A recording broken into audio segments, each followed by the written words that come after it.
എല്ലാവർക്കും നമസ്കാരം. ഞാൻ അഭിലാഷ് അമ്പലപ്പുഴ. എൻ്റെ പുതിയ വീഡിയോ ചെയ്യുന്നത് എൻ്റെ യൂട്യൂബ് ചാനലായ അഭിലാഷ് അമ്പലപ്പുഴ യൂട്യൂബ് ചാനലിൽ കമ്മ്യൂണിറ്റിയിൽ ഞാൻ പുതിയ പോസ്റ്റ് ചെയ്തിട്ടുണ്ട്. ആ പോസ്റ്റ് എല്ലാവരെയും ഒന്ന് പരിചയപ്പെടുത്താൻ വേണ്ടിയാണ് ഞാൻ പുതിയ വീഡിയോ ചെയ്യുന്നത്. എൻ്റെ പുതിയ പോസ്റ്റ്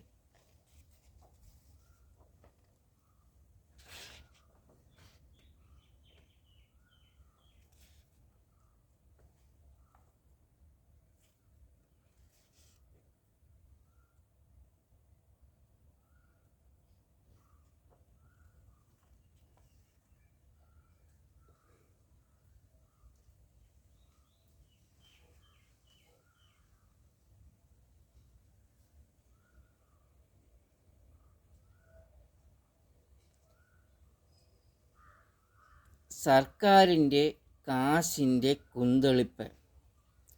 ഇന്ത്യൻ പ്രധാനമന്ത്രി നരേന്ദ്രമോദിയുടെയും കേരള മുഖ്യമന്ത്രി പിണറായി വിജയൻ്റെയും കാശിൻ്റെ കുന്തളിപ്പ്. ആഡംബരപാത, സർക്കാരിൻ്റെ ആഡംബരപാത. വികസനം രാജ്യത്തിനാവശ്യമാണ്. വികസനം ഉണ്ടെങ്കിൽ മാത്രമേ പുരോഗതിയിലേക്ക് രാജ്യത്തെ നയിക്കാൻ പറ്റുകയുള്ളൂ. സാമ്പത്തിക മിച്ചമുണ്ടെങ്കിൽ മാത്രമേ ഇപ്പോൾ NH47 നാഷണൽ ഹൈവേ 47 പണിയുന്നത് പോലെ ആഡംബര റോഡ് പണിയാൻ പാടുകയുള്ളൂ. കേരളത്തിൽ വേണ്ട റോഡ് അത്യാവശ്യം ഉറപ്പുള്ള വൃത്തിയുള്ള നല്ലൊരു റോഡാണ് വേണ്ടത്. ടൂറിസത്തെ മുൻനിർത്തിയുള്ള ഒരു റോഡാണ് വേണ്ടത്. ജനകീയമായ ഒരു റോഡാണ് കേരളത്തിൽ വേണ്ടത്. ഇരുവശങ്ങളിലും റോഡിൻ്റെ ഇരുവശങ്ങളിലും പൂച്ചെടികളും ഫലവൃക്ഷങ്ങളും തണൽ മരങ്ങളും വെച്ച് പിടിപ്പിച്ച് പ്രകൃതി ഭംഗിക്ക് അനുയോജ്യമായ, കേരളത്തിന് അനുയോജ്യമായ ഒരു റോഡ്. ദൈവത്തിൻ്റെ സ്വന്തം നാട് എന്ന് വിദേശീയർ പറയുന്ന നമ്മുടെ കേരളം അതേപോലെ വളരെ ടൂറിസത്തെ ബന്ധപ്പെടുത്തിയുള്ള ജനകീയമായ റോഡാണ് പണിയേണ്ടത്. ഇൻ്റർനാഷണൽ ലെവൽ റോഡ് കേരളത്തിന് ആവശ്യമില്ല.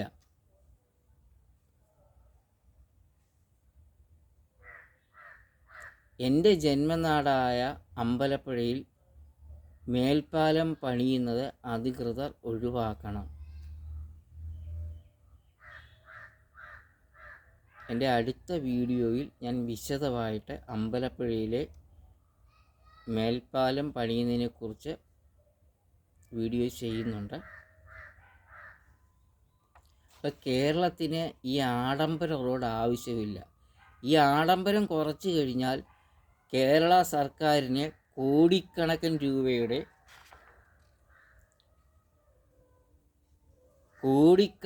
രൂപയുടെ ലാഭം സർക്കാരിന് മിച്ചം പിടിക്കാൻ കഴിയും. ഒരു സാധാരണമായ ഉറപ്പുള്ള വൃത്തിയുള്ള ജനകീയമായ ടൂറിസത്തെ മുൻനിർത്തിയുള്ള റോഡ് പണിതാൽ സർക്കാരിന് ഇപ്പോൾ പണിയുന്ന റോഡിൻ്റെ ഒരു പകുതി കാശ് പോലും ആകത്തില്ല. കോടിക്കണക്കിന് രൂപയുടെ സാമ്പത്തിക ലാഭം സർക്കാരിനുണ്ടാക്കാം. ഈ ലാഭം വരുന്ന പൈസ ജനക്ഷേമ പ്രവർത്തനത്തിന് സർക്കാരിന് വിനിയോഗിക്കാൻ കഴിയും. ജനക്ഷേമ പ്രവർത്തനം കഴിഞ്ഞു മാത്രമേ ഇതേപോലുള്ള ആഡംബര റോഡ് പണിയുവാൻ ആഡംബരങ്ങൾ പാടുള്ളൂ. അപ്പോൾ എൻ്റെ ഈ വീഡിയോയുടെ അടിസ്ഥാനത്തിൽ ഒരു മാറ്റം ഇപ്പോഴത്തുള്ള റോഡ് പണി ഉപേക്ഷിച്ച് ജനകീയമായ റോഡ് അധികൃതർ പണി കഴിപ്പിക്കണം.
എല്ലാവർക്കും നമസ്കാരം. ഞാൻ അഭിലാഷ് അമ്പലപ്പുഴ.